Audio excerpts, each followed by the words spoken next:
can I just ask you guys to close your eyes for a couple of seconds? Thank you. All right. When you're ready, just close your eyes and start noticing your body. Where are you starting your morning from right now? How's your body feeling? How's your mind? Do you feel a lot of thought going through your mind, or you find it easier to ground? Just for a moment to really tune into yourself. Let's take a deep breath in together through your nose and out through your mouth. 2 more times. Take a deep breath in and out through your mouth. 1 more time. Take a deep breath in and out. Let it go. Beautiful. All right, when you're ready, you may open your eyes. Great. So now I have all of your attention right now, in this moment, in this room, for our conversation. I think we can kick off. So just a quick introduction. It's actually really funny. I used to work for Dom and Jared when InternMatch was outcome.live back in 2016. So it was Dom, Jared, me, Gary, and Adam, and another marketing girl. That was just us. We didn't even have an office. We were somewhere in Camberwell. I don't even know whose office it belonged. It was just a tiny little room. And that's how this whole thing started. And it's incredibly amazing to see actually how much it grew. Thank you for having me today. Here I am today to talk a little bit about, and it's a massive topic, right? A mindfulness and a balance that we can find in our daily life, in life when we are working, right? So to take you to the journey of why am I here, to sharing my opinion, I guess, with you guys, is it really does have a lot to do with how I grew up and where I'm from. So I'm from Mongolia. Who knows Mongolia? Amazing, that's amazing. Okay, shout out. What do you know about Mongolia? 1 word. Farms. Oh, there you go. Okay. What else? You have great dumplings. I think they call it lunte. Yeah, that's it. We love dumplings. What else? It's cold. It's cold. Right now, it's like minus something. It's crazy. It's still winter. It's cold. Yes. No. Have you been there? No, but I've seen Okay. Yeah. Amazing. So I was actually born and raised in Mongolia as a nomad. Hi, welcome. As a nomad. So nomad basically meaning it's strange to comprehend that contrast, looking at me wearing this really fancy suit, looking like just anybody from the big city. But I actually grew up without any electricity, herding sheep, right? And helping my grandparents. And we didn't have this concept of time when I was growing up as a nomad. So right now, our life is measured between our Google calendars, right? Everything is blocked out, and mine as well.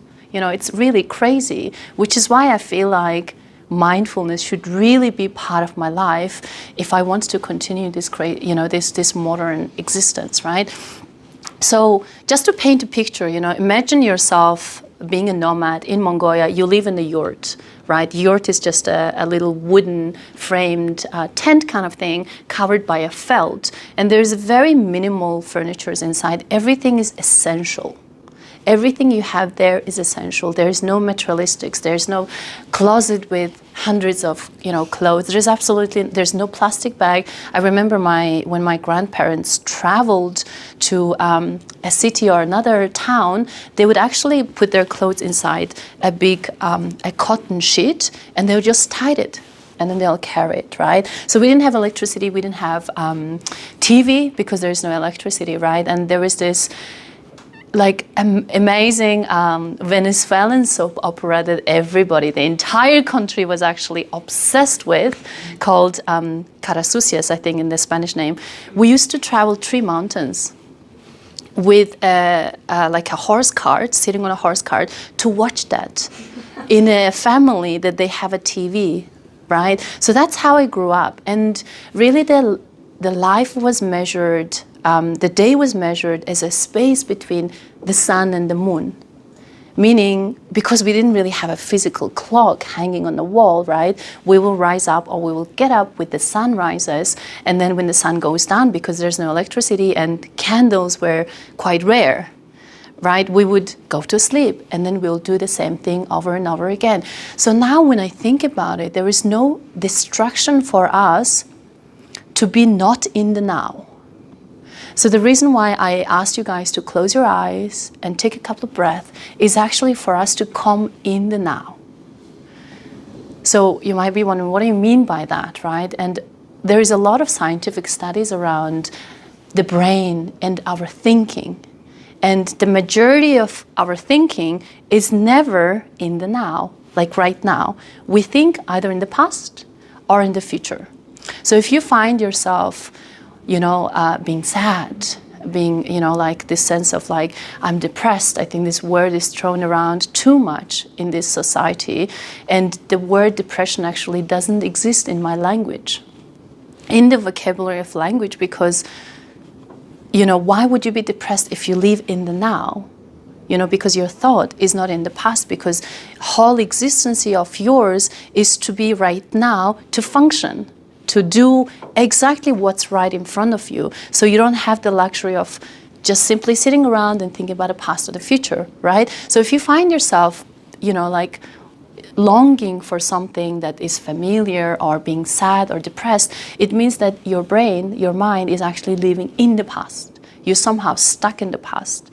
And then if you're feeling anxious, which I often feels these days with my work, so I work as a manager in PwC, and I manage a team of 8 people, and there is an incredibly elevated level of responsibility that's on me, right? And I do feel stress or anxiety that's in my body, like it's this punching feeling in the stomach, this chest breathing and all of that. And that actually means that I'm just nervous about what's yet to come, because there's so many things that I need to do.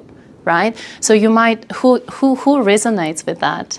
This thinking of, everybody's raising their hand, there you go. So really like, growing up with this concept of being in the now constantly and being really connected to the nature, right? Because we lived in the yurt, it's called gir in my language, but the doors never closed. So we will step out and we're always outside, barefoot, running on the grass, and that's how we grew up, right? And then moving on, going to university, and then, I was really ambitious, and I somehow got myself an internship in Beijing, China, which is really crazy. If you've been to China, who's been to Beijing?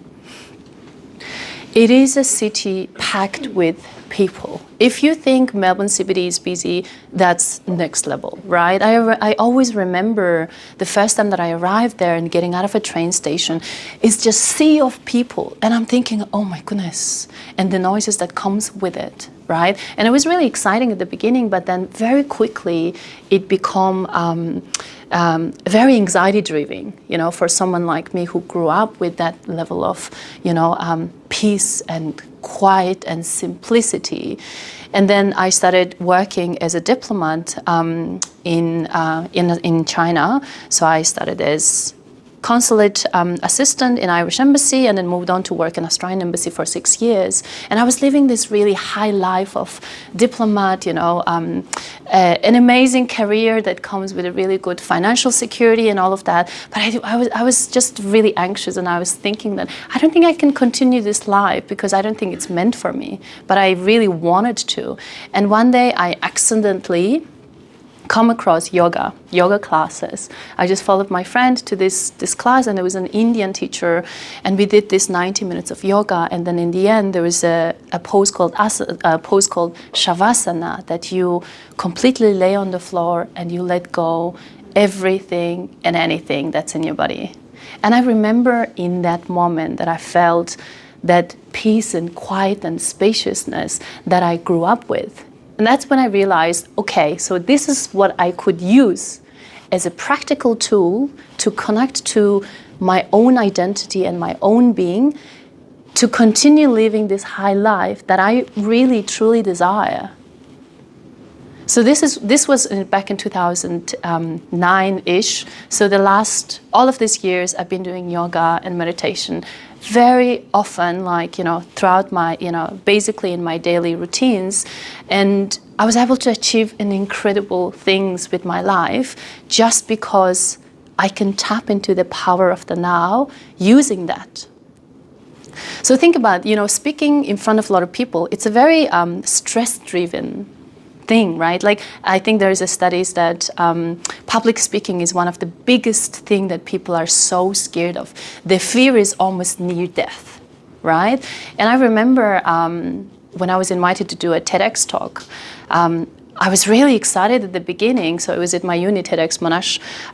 But then very quickly, it picked up on me that there's this expectations that I'm going to be giving this amazing talk. I just wanted to share my experience. But then, through the, interactions of people started asking, are you excited? Oh my God, I can't wait for it. And then that actually started to make me feel like, oh my goodness, there's so much expectations that's on me and I'm scared, And then what do? When you're scared, you become someone else that you are not, right? So you are allowing your mind, a very tricky mind, because it constantly tries to run away from the now, either to the past or to the future, to trap you in some way, right? And just keeps going on and on and on in fear and fear and fear, until to the point where it's like, I can't. I'm just going to drop everything. I am going to drop my scripts that I'm trying to put together. I'm just going to go home.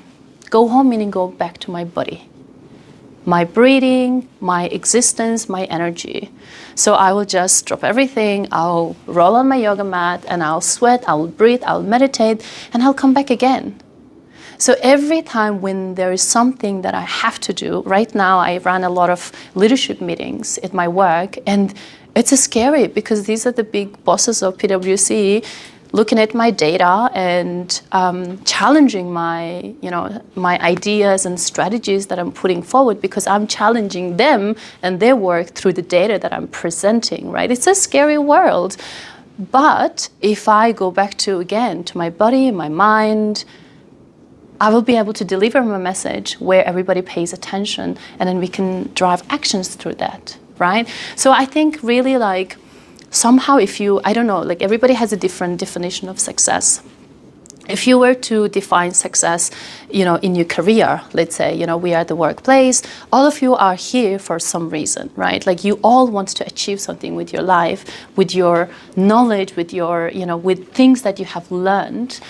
If you want to exponentially fasten the track and somehow make yourself irreplaceable in a way, and really work on your strength to boost that, that climbing that you're trying to do, is really to tap into your own body or mind again, because there is no disconnection between what you're able to achieve at work, your personal life, and your relationship, to how you feel in every single moment, and your ability to be in the now, because life happens right now.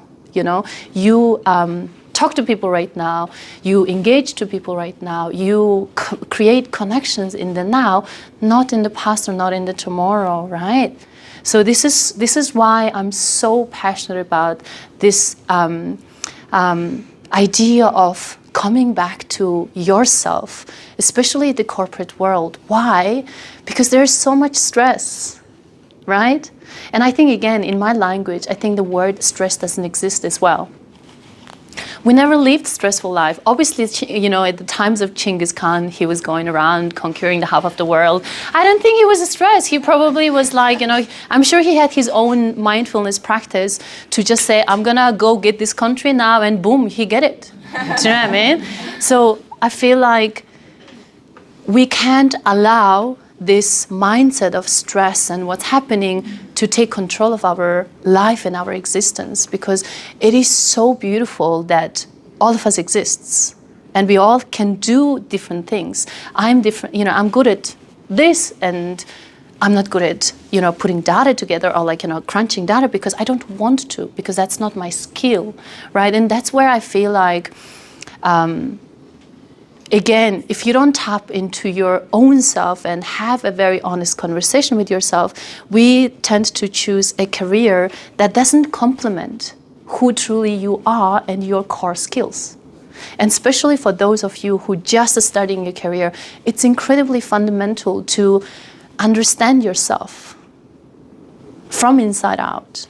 And then you can leverage that and build on that rather than saying, okay, this is the career path for people who does that. Yes, but maybe there is a faster way because you are an incredible, maybe a content creator that other people can't do. You have a message that people can resonate, that other people can't deliver that message as effective as you are, So I feel like we're constantly running away from ourselves. That's what they call it, like escapism. Right? Addiction, drinking, coffee, even technology, Netflix. What is it doing is it's literally hypnotizing us to the point where we are so disconnected from our own existence. Because, try to do an experiment next time and you're just scrolling social media like this. See how much time it passes without you realizing. It's really scary. Half an hour goes like this. And the next thing you know, your life is all gone, kind of like that. And what did you do? I don't know. Social media. Do you know what I mean? So this is the thing. Like the whole environment that we live in right now, in this very modern world, is designed to take you away from yourself, including the marketings that we see outside for beautiful clothes, cosmetics, and hair and makeup, blah, blah, blah, everything is designed to take you further and further and further and further away from your core self. So it's a big battle, and it's very difficult for us to resist and to come back to your own self. And I think if you don't do that, one day if someone asks you, who are you in your core? And you might not have the answer, and you don't want to be like that, do we? Nobody wants to be like that, right? Who are you?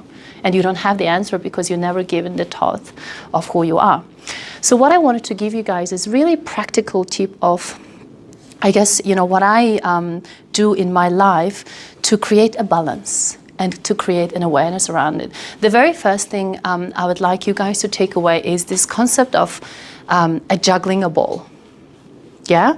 So who heard this concept of juggling a ball about what you do with your life or with your time? Yeah, I think some people, and a lot of people, I think they haven't. So when I first heard about this, I said, oh my God, this is such an incredible way of visualizing the load that we have in ourselves. So I'm a very, very visual learner. I love to see things visually, to understand, to conceptualize, to break them down, and then make it as a habit in my daily life. So I would like you to, take some time this weekend or today, whatever, to assess, to do a bit of an assessment around how much you're juggling. Yeah? So each of your tasks and responsibilities are one ball, like a ball. Yeah? So you are juggling. So obviously there is a work, there's family, there's relationship, there's hobby, and some people completely forgot about that ball. Hobbies are incredibly important for you to grow as an individual. It's not a secondary or the third thing. It actually should be really a primary, essential thing for us, because that's how we develop and, I guess, really understand our capability. Yeah. So think about how many balls that I have in the air that I'm juggling right now in this time of your life, and decide from all of those balls which balls are plastic and which balls are glass. So the plastic balls are something that it can just bounce back. Yeah? So if you, let's say, drop work, because you have to drop work, maybe because you have to manage health or something like that, or family, it will juggle back, it will bump back, yeah? But if you think about some of the essential things, health, your relationship, your family, think about those super important things as a glass bowl. If you drop it, it will break. And imagine your glass bowl breaks into the floor into thousands of pieces. How much gonna it takes for us, effort take for us to actually put it together? Yeah? So that's the first step. Understand what are my glass balls, what have I dropped it so far and stuff like that. And it will take some time. You can't just do super busy work day. All right, I'm going to think about how many balls I'm juggling. You need time and space to think about this. You need an environment to think about this. And you also need a mindset to think about these very deep and meaningful things. So what I usually do is when I'm trying to solve a big problem, I would go back to myself again. I'll do my yoga, I'll meditate. I'm in a space where I could think and, create in myself. And I'll ask my partner to create that space for me, take my baby away. So then I have this space around me to actually sit down and do what I need to do.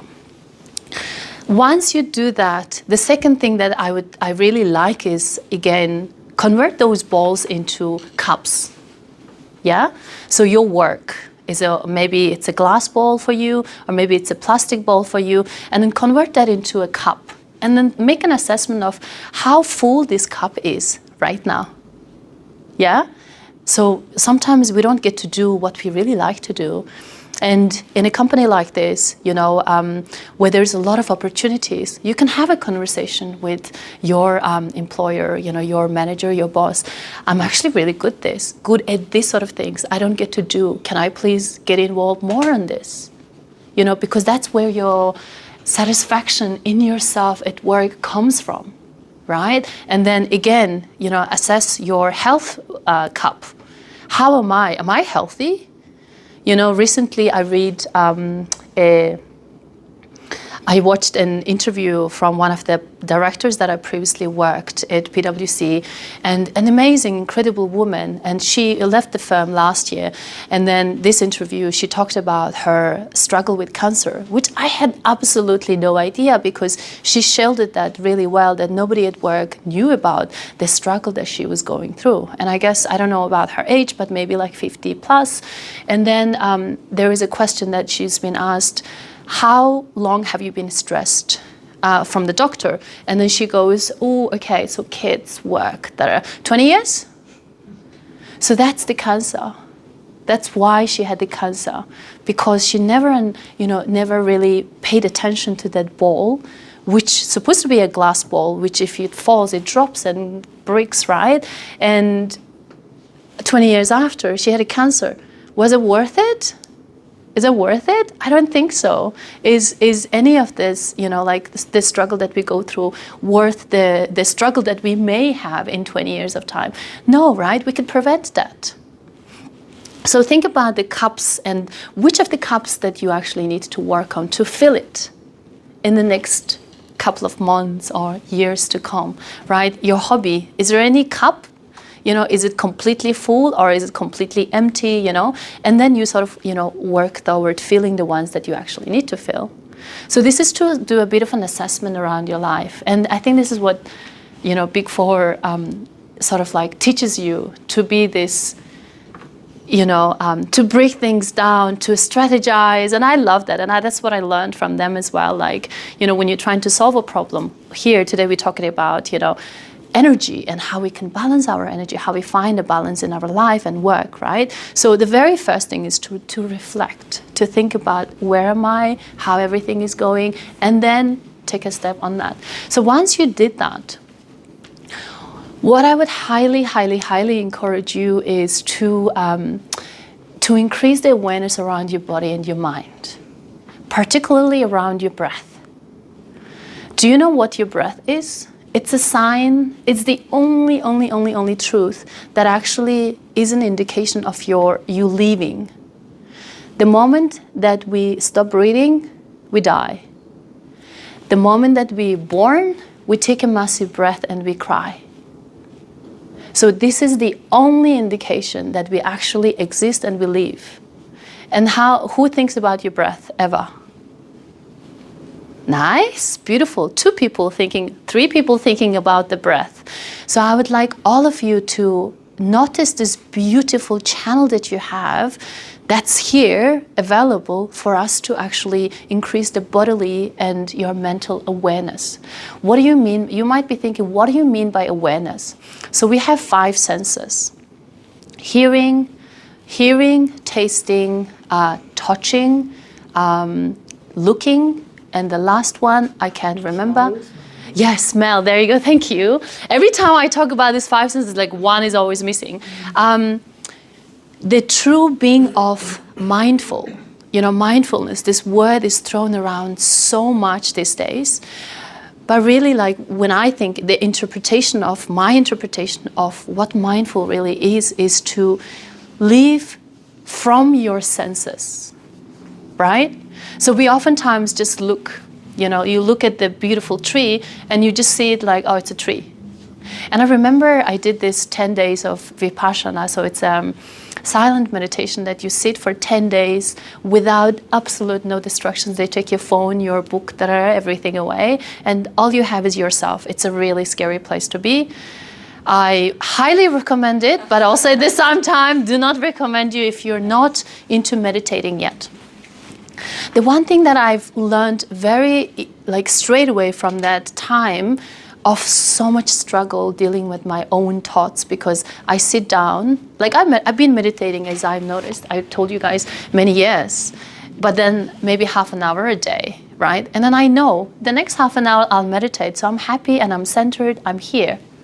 But when you go into a 10 days of meditation, you kind of realize, holy shit, there's 10 hours of meditation a day, and then you sit down and you think, oh my God, it's 10 hours. Okay, so first 10 minutes. And your mind go crazy, thinking everything, right? And this is when I realized, I am just having a taste of this beautiful, life science called yoga and being yogic and being mindful. I'm nowhere near to master any of this. This is crazy. So what I've noticed is that really I've started to notice my senses a lot more. When I look at trees, I actually realize, the leaves are actually dancing. It's so beautiful, the way that they move. And they move differently depending on how much wind that's there. So this is not only just looking and say, all right, great, move on, but actually really, really looking and observing the beauty that we see that's all around us. Right? So that's just one sense. And tasting. I see a lot of people eating food with their phone like this. Especially in China, I remember I feel like there's this, I don't know what it is, it's so crazy. Even when people going on a date, maybe, together, they both have phones and then eating. And I often used to wonder, do you think they're talking on their phone with one another because they haven't said a word in the last couple of hours, So what's happening in that moment, if you find yourself looking at the screen or watching Netflix and while eating, you're actually really not tasting your food. Right? You really, really don't know how much you're eating, what you're eating, and what happens, what's the impact of that. No wonder we have so much health issues. No matter we have so much obesity happening because we're eating way more than we're supposed to. And we're not even enjoying the food that we eat, right? So this is the little things that you can do in your life to increase the awareness of these 5 senses and try to live from that. And every day. And ask yourself, it's a work in progress, You're not going to be all of a sudden, oof, amazing, I'm enlightened, I'm sensing all my, because there will be days where it's really stress-driven. You need to take a step back, right? So that's another thing, increasing the bodily awareness. And the third thing that I can really highly encourage is join a movement societies. Who heard the term of movement society? I love how it's called. Thank you. I love how it's called movement society because I actually come across this term recently. This is a community of people who loves yoga, a community of people who loves martial art, a community of people who loves running. It's people who choose to move their body. And you know what you find, the common theme that you find in these people? They are incredibly aware of their body and the capacity that their body can do. So one thing. The second thing is they are incredibly successful in their own life. You wouldn't really see a runner who is really horrible at their job. Yeah, why? Because the common theme that you find really is that these are incredible people who understands the potential of the body. So we are the average of the 5 people we surround ourselves. Yeah, 5 people we surround ourselves. So if you find that 5 people are not moving their body, do you think you're going to move your body? No. Yeah? So consciously putting yourself in an environment or a community of people who choose to move their body, to cleanse their energy, and so many unthinkable benefits could come from that, would actually help you reach that. Yeah? So these are the 3 things that I would like you to really take away and try to integrate that in your life every single day. Yeah? Because what's the point of us existing if we are not thinking about the most important things? With that, let's have a 10 minutes of meditation to wrap up, shall we? Beautiful. So very gently put your palms facing up. You may choose to close your thumb and your index finger. It's just a sign of you are closing the energy of your body and trying to maintain it yourself. And when you're ready, close your eyes.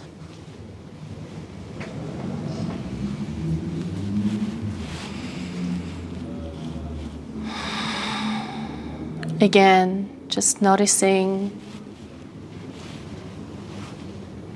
your body, your mind. Notice the temperatures of your body.